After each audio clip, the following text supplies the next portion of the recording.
Estamos de volta no Minuto Escola e o Minuto Escola desta semana está para lá de especial.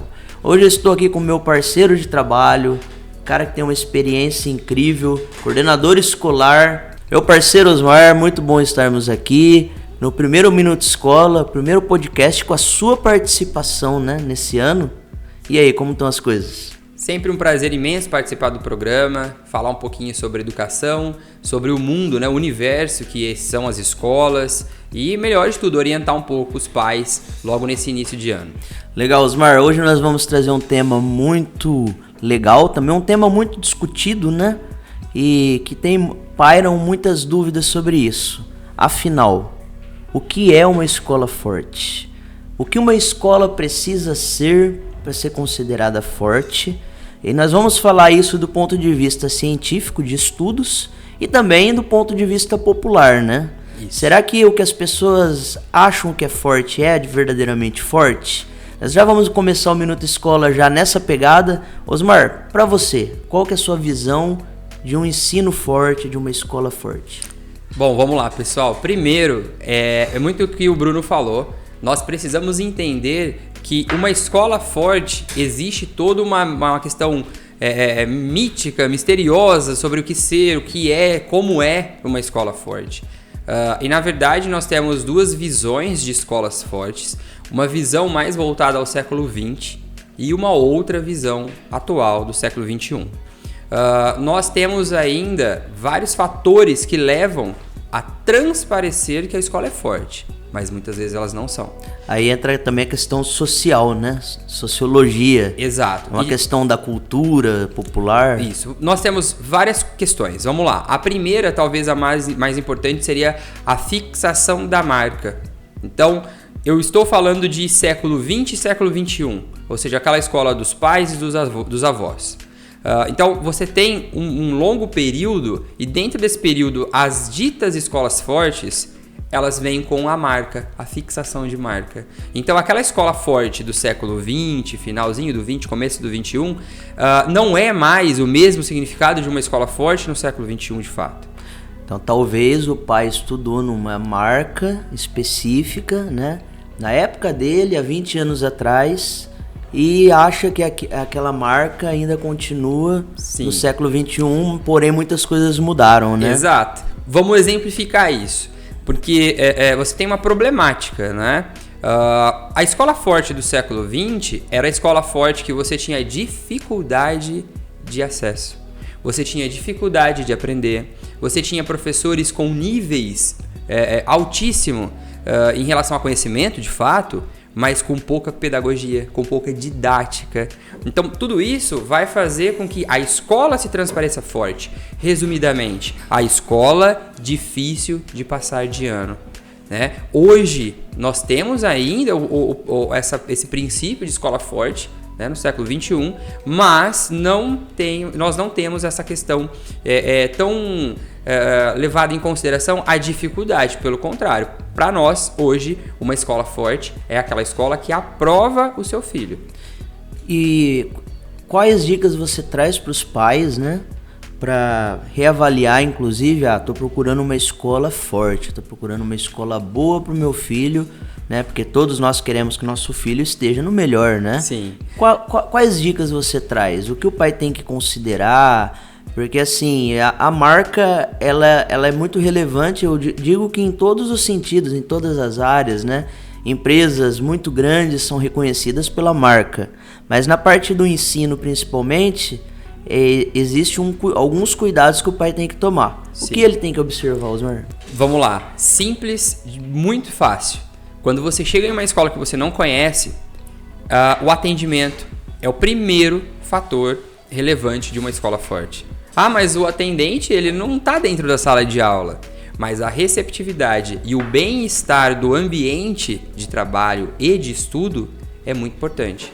Então, como nós dissemos, você tem uma escola com uma marca, né, antiga, fixação, porém uma escola de pouco lead, de pouco contato, de pouco feedback. Que você aparecer lá, você vai ser mal atendido, por exemplo. Uma escola que talvez parou no século XX. Perfeitamente. Né? Essa é o grande X da questão. Isso não é uma regra, mas às vezes o pai estudou e não é porque ele estudou que a escola acompanhou a evolução, né? Exato. É esse o ponto que a gente... E vou além. Hoje em dia, o pai ter estudado em uma escola forte com um sistema forte também já não é mais levado em consideração. Os grandes sistemas com as grandes fixações de marca também já entram em um outro aspecto que na atualidade muitos ficaram para o século XX. Sim. Estão ainda no século XX. Pararam no século XX e surgiram muitas coisas novas no mercado. Exatamente. Né? A tecnologia, a velocidade da comunicação hoje, com, por exemplo, a internet, o material antigo, né? Um material do século XX, de fato, que não acompanhar esse processo... É um material que está fora do mercado, que está fora de hipótese de uso. A gente vive isso, né? Sim. Quantos materiais chegam aqui para nós? Para análise, Para análise, e a gente não... Com grandes nomes. Mas, não, assim, nós temos essa situação de quem é e é um bom material. E é um bom material, às vezes surpreende, Exato. né? A evolução, Sim. a tecnologia, até mesmo a contextualização das apostilas. Exato. O ano passado, por exemplo, no nosso colégio, né? O início desse engajamento em relação à busca do novo assustou. Porque assim, nós vivíamos um momento de que poucos materiais supriam a nossa necessidade do século XXI. Mas, de repente, muitos materiais... E é legal falar para quem está em casa, Osmar, eu vou falar aqui olhando para essa câmera. O Osmar teve numa turnê comigo, com a Ju, né? Nós fomos conhecer pelo menos uns 8 materiais didáticos, né? Exato. Então foi uma experiência muito bacana, a gente viu marcas de 100 anos atrás totalmente paralisada no tempo, né? Sem atualização alguma. 4 anos, olha isso. Nós estamos falando de um século XXI, o século que você vai pegar o seu celular agora e dar uma busca no Google ou no YouTube, certo? E me recordo muito bem do início da guerra da Ucrânia, nossos alunos aqui no colégio sentados no pátio lanchando e falando sobre isso em tempo real. Em tempo real. E eu tenho material hoje, que demora 4 anos para ser atualizado. Sim. Ou até mais. Eu já vi material que ele ainda tá parado lá na Guerra Fria e não andou mais. Não, tem material que não é brincadeira, não é piada. O pai recebe a apostila do filho e ele estudou na mesma, né, com o mesmo sistema e o conteúdo é o mesmo. Osmar, talvez eu esteja até avançando um pouco, né, do que nós vamos falar aqui hoje, que é um conteúdo relevante. Não saia daí, fica comigo. Uma pergunta que eu vou te fazer que é importante, mas antes, vou pedir aqui a licença do produtor. Tá com o microfone aí, produtor? Hoje não. Então você vai gritar aí do fundo. Tá bom. Tá? Se tiver alguma dúvida, já rabisca aí, daqui a pouco a gente vamos à pergunta. Daqui a pouco, a pergunta do produtor. Mas, gente, eu não poderia deixar de pedir para você se inscreva no meu canal Minuto Escola Bruno Souza no YouTube. Aperta o sininho, porque cada conteúdo relevante você receberá a notificação. E também já agradecer os meus parceiros que fazem o Minuto Escola acontecer, que acreditam e gostam e valorizam informação acerca do universo educacional, que é o Cleiton Barbosa Móveis Planejados, valeu Cleiton, e também o Colégio Severiano Judá. São 2 grandes parceiros aqui que são responsáveis por isso tudo. Então vamos lá. Existe também alguns comportamentos, culturas e tradições, né, que ainda para muitos pais acha que aquela escola é forte.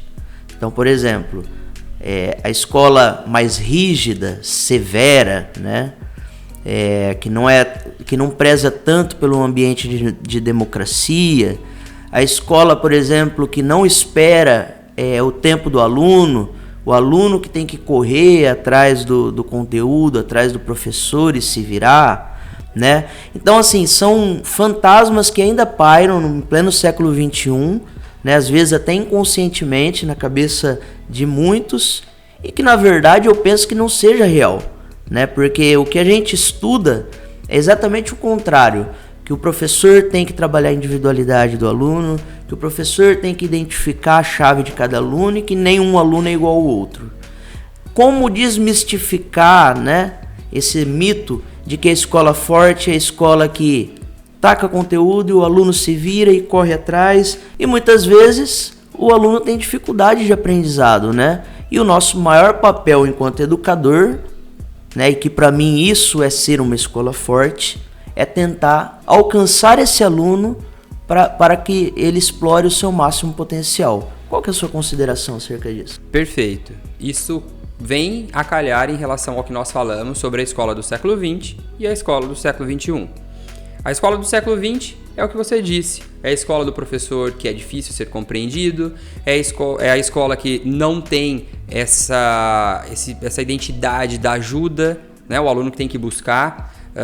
Nós temos a questão da formação, que isso é importante ser citado. O aluno tem por obrigação passar no vestibular, né? E isso, claro que a escola do século XXI também, mas ele precisa de ajuda.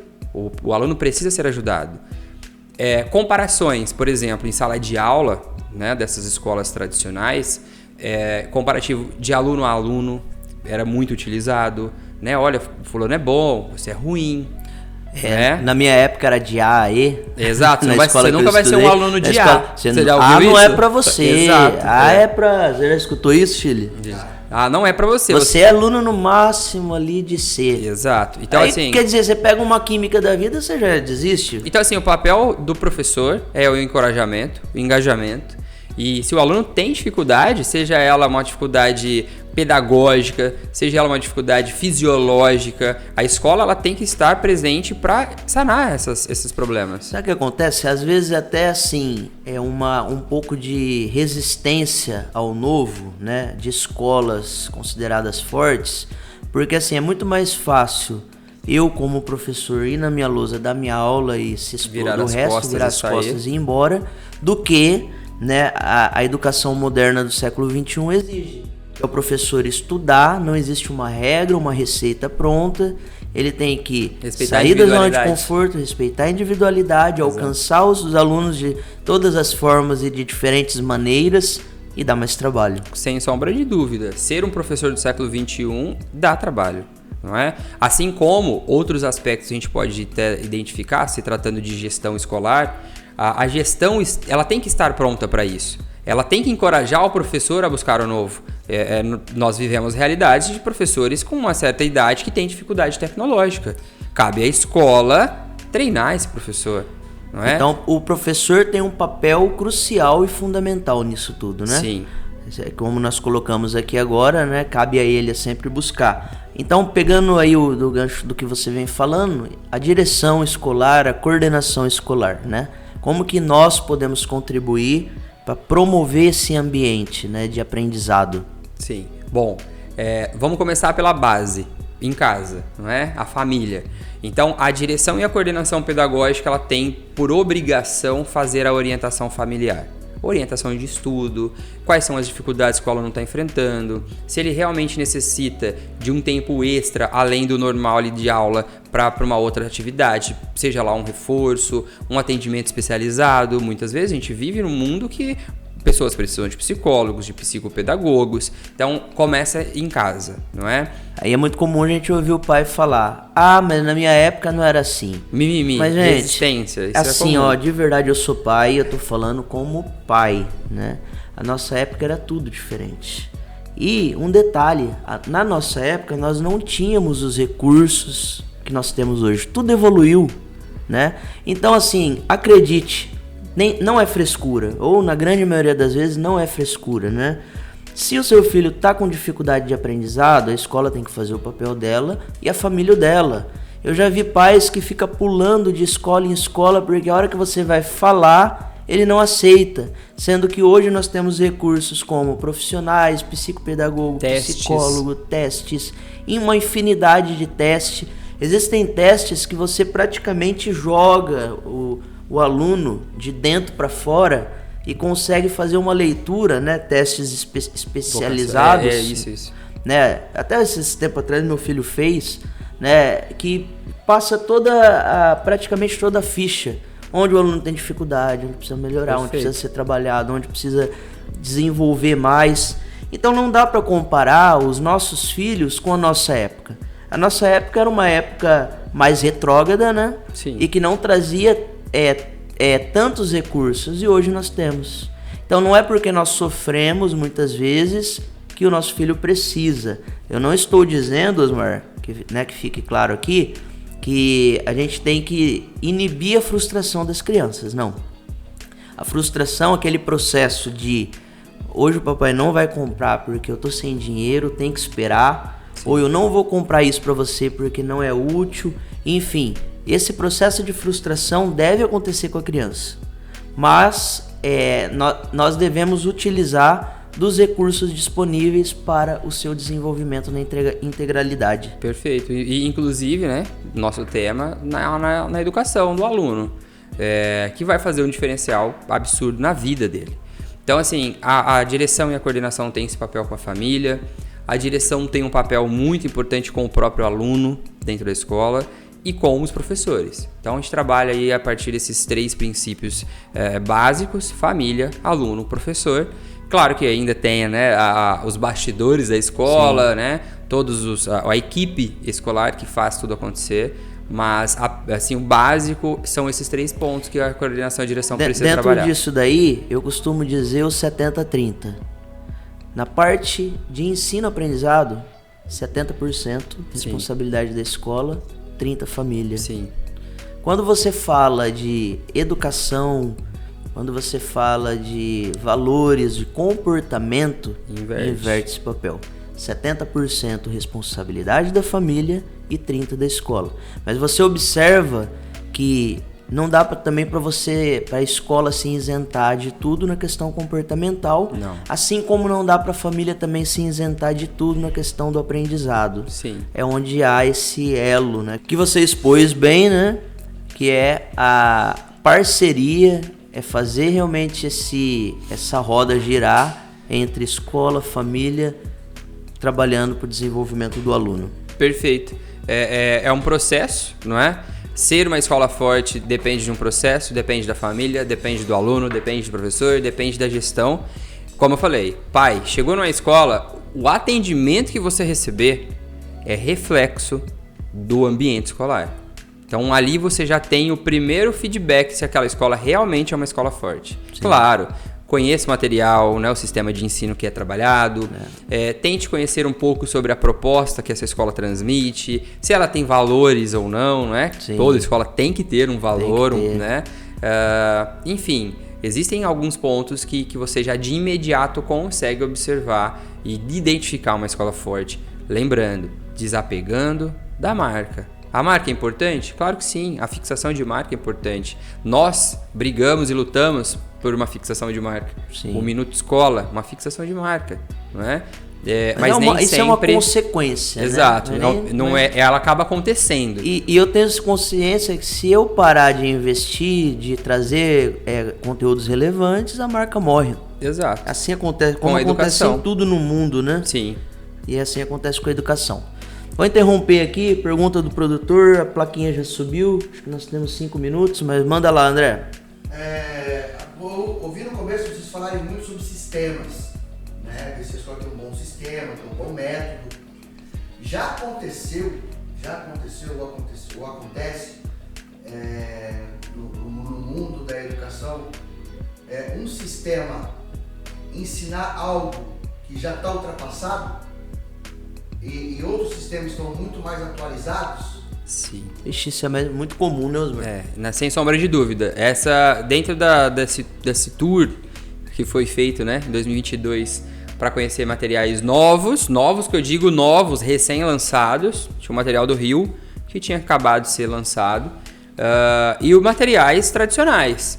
E nessa pegada a gente viu que realmente existem materiais que ensinam algo...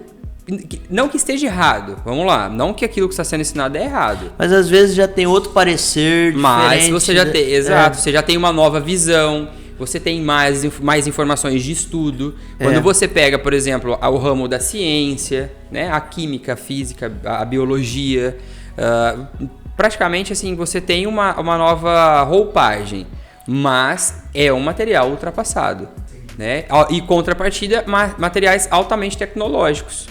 Né, que traz o quê? A velocidade da informação. Sim. Material digital. O aluno tem o material dele, apostila? Tem. Mas ele pode, a qualquer momento, acessar o mesmo material no celular, no tablet ou no computador.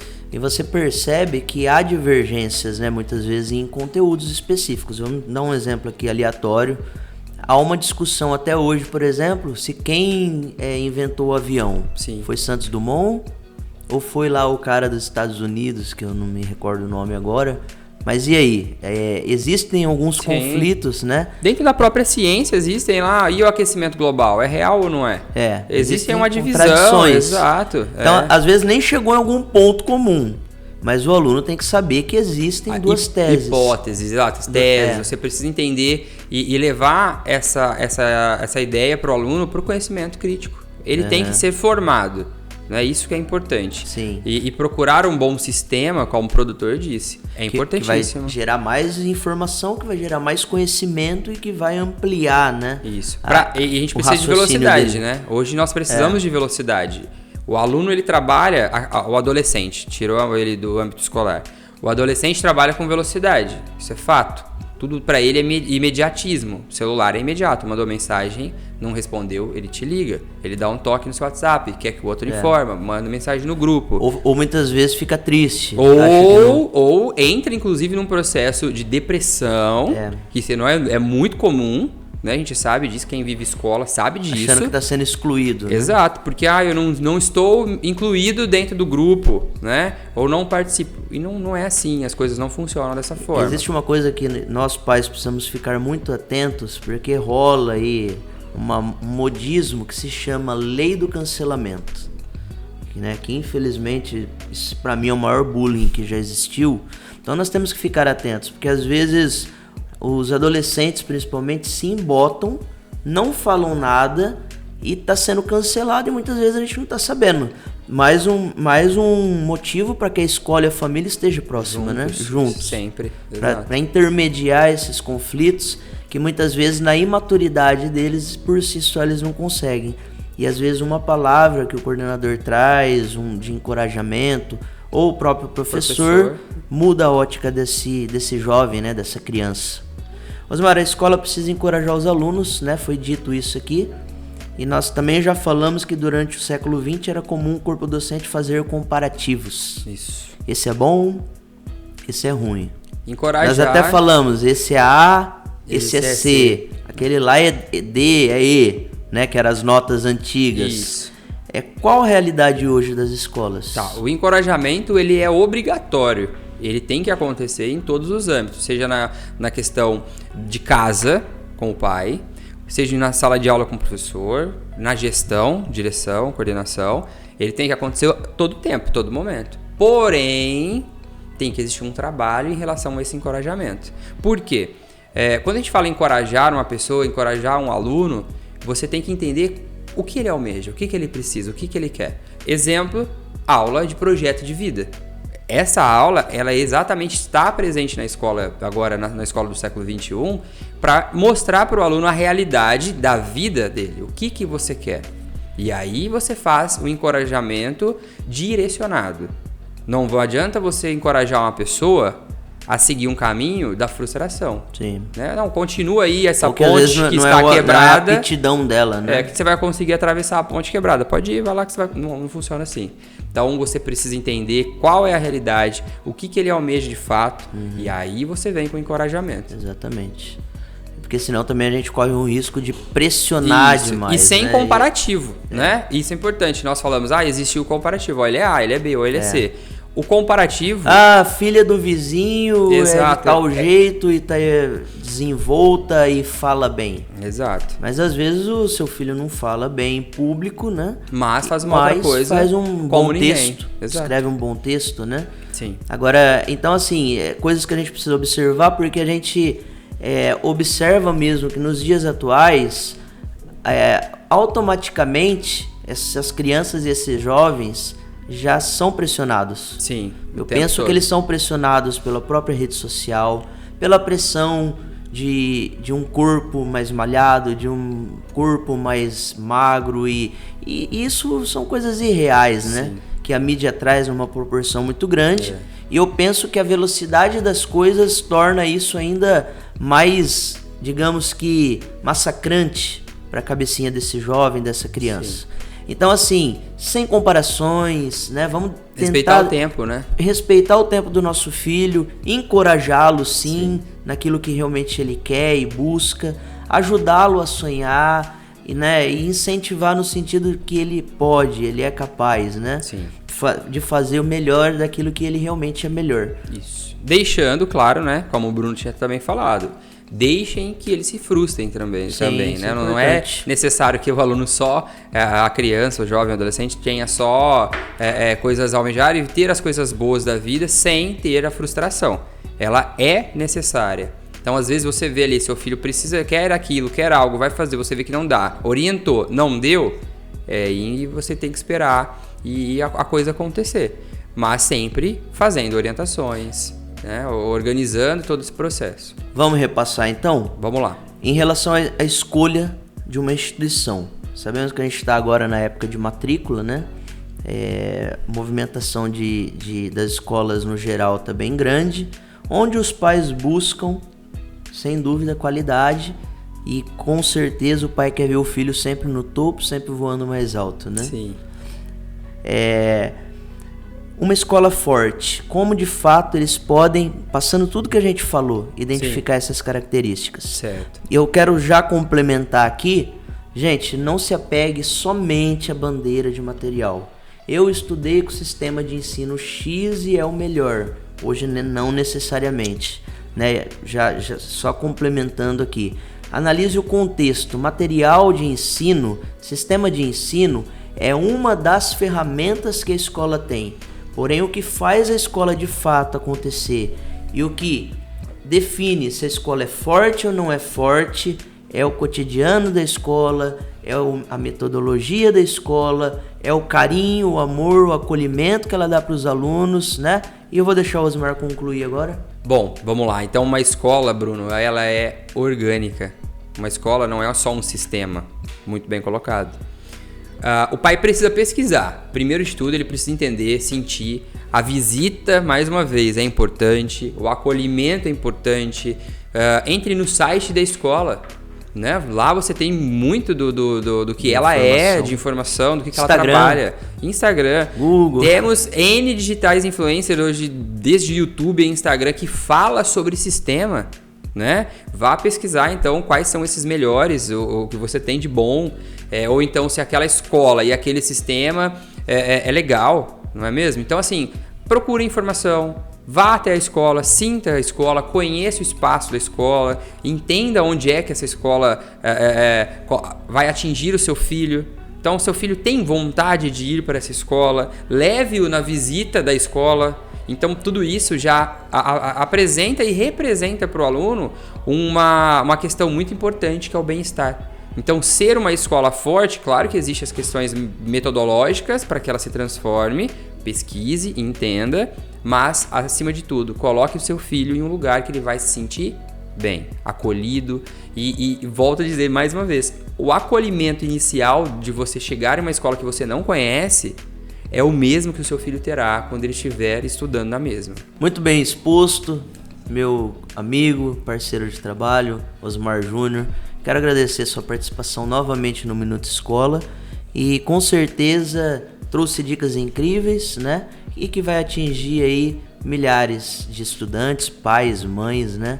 Que está nessa fase acadêmica. Gente, valeu. Muito obrigado pela participação, pela oportunidade de participar do programa que fala da educação. A gente vive isso diariamente e também espero que poder ter ajudado o pessoal que assiste, que acompanha aí o canal, a TV, todo mundo, pelo menos um pouco nesse momento tão assim difícil, né? Até às vezes aquela angústia de que fazer. Eu acho que dá para ter um norte aí a ser seguido. Legal, Osmar. Eu sou Bruno Souza, educador e empreendedor para o Minuto Escola.